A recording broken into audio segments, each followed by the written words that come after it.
Hi both, how are you? How are you, Josh? Yeah, good, thank you. And it's great to be speaking to you both today, especially about a film like this. And it's a movie that goes to so many interesting places. It must have been a really fascinating one for you to both delve into. Definitely, 100%. Definitely that, and most of all, to be able to have the chance to work with Bella on it was one of the delights. And I think you can see it when you watch the movie. Yes, me and Melissa were joined at the hip. It was hard to separate us. I can imagine. And your characters, they're both two really fascinating women, and but they obviously couldn't be any more different. But I am curious, did the two of you get together before shooting started, whether it be in rehearsal or just to get to know each other, so you could establish this dynamic before getting on set?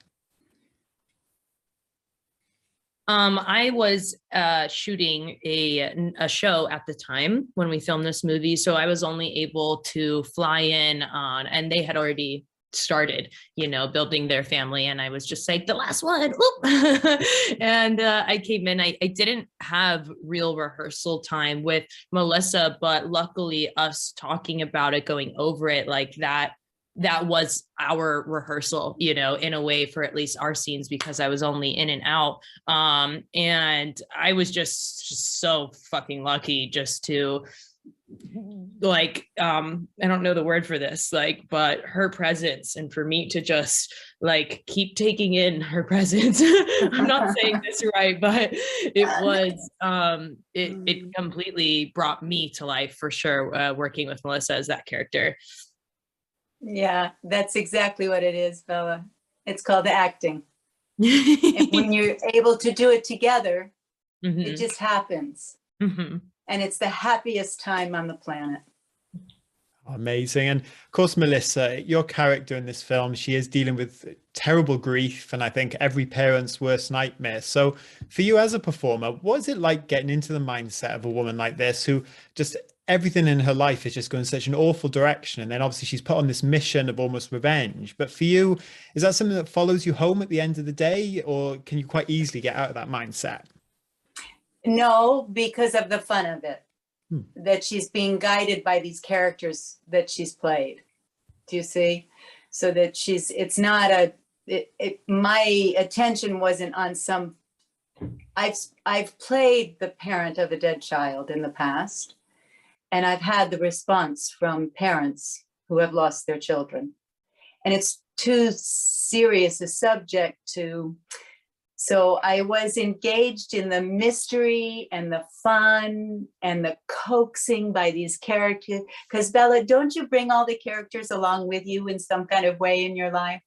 Oh, 100%. All the characters you play as well. And especially, I think, as far as her character is, has played in this various, Shakespeare and all these other characters. So literally as well, those kind of push her character to, feel the way that she does instead of just being focused on the death, right? The death is what pushes her. It pushes her to strive forward and to figure it out instead of sitting in the sadness, I think, as far as how I viewed it.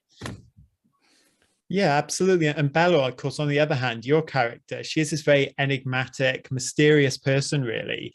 And so I was curious, from your point of view, did you think much about what led her to this point in her life, or was it almost more interesting for you to not delve into that so much so you could approach her very much as she was written? No, yeah, the backstory is really important.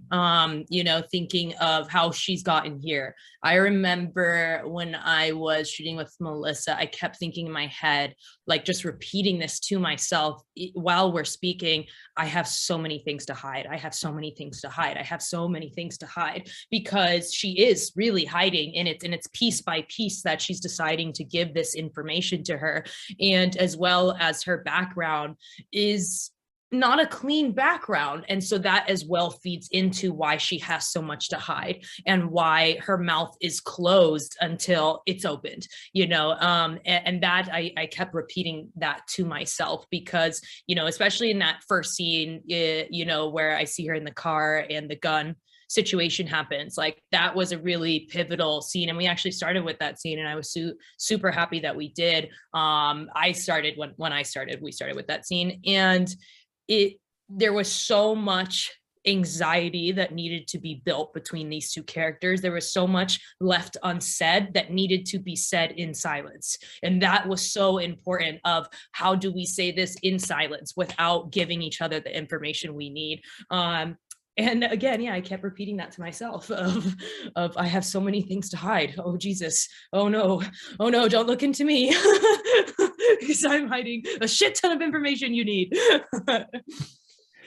And for you, Melissa, actually, Bella mentioning that scene about obviously with the knife and the gun, very, very intense scene and very interesting. It was obviously the first thing you shot together. But what was that like from your point of view? Because it really felt like obviously your character was going in there so unprepared and almost panicked, and the tension just builds up and up and up.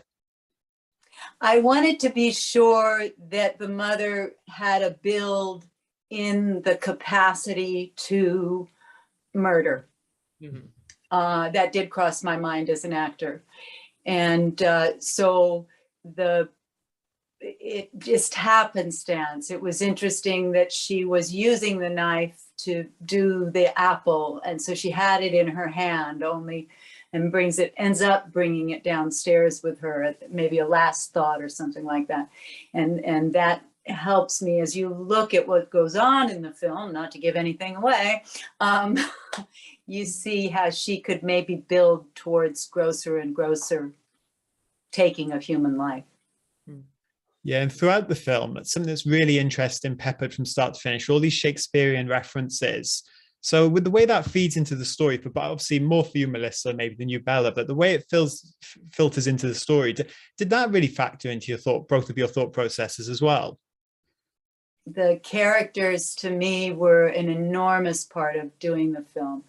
I wasn't very interested in, someone had asked me, my producer, Jen Gation, which is how we knew Bella. She had worked with Bella before. And Jen Gation had asked me at one point while we were trying to find another project to work on, when would a woman kill? And the only possibility that came that felt at all a tangible piece of reality to me had to do with the taking of her child's life. Yeah. Then the police turn a blind eye, and she knows something is so, and she begins to discover she's right.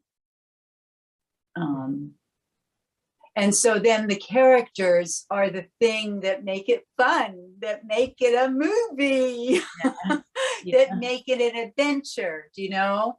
And so yes, to dive into some place I hadn't read since college, which is a couple of years ago for me, and relearn about Hedda Gabler and the other lovely ladies that come whispering in her ear. Mm-hmm. Yeah, and you can definitely see it when you watch the movie that these characters, even when she's not dressed in their hair and makeup, they're with her. It's like they're with her in all the scenes, like they're following her throughout her life, and kind of like convincing her to like do this, like they're her strength almost. Is how I felt.